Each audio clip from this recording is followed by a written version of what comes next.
সাহেব আমাদের সান্নিধ্যতে দীর্ঘ সময় ছিলেন।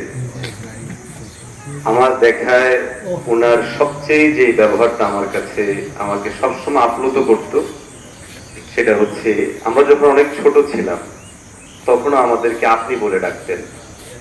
আমার আব্বাজান রহমতুল্লাহ আলাইহি ডাক্তার জসিম সাহেবের উপরে অত্যন্ত আস্থাশীল এবং নির্ভরশীল ছিলেন।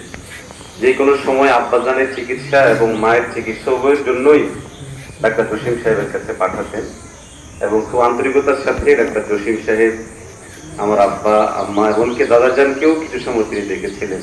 আমরা দোয়া করি আল্লাহ পাক ডাক্তার জসিম সাহেবকে জান্নাতের উচ্চ মাকাম দান করেন। যখনই আসলে অ্যাক্সিডেন্টের কথা শুনেছি ওই দিনই সিসিটিভিতে দেখলাম, দেখার সাথে সাথেই মনটা আসলে দুমড়ে মুছতে গেল।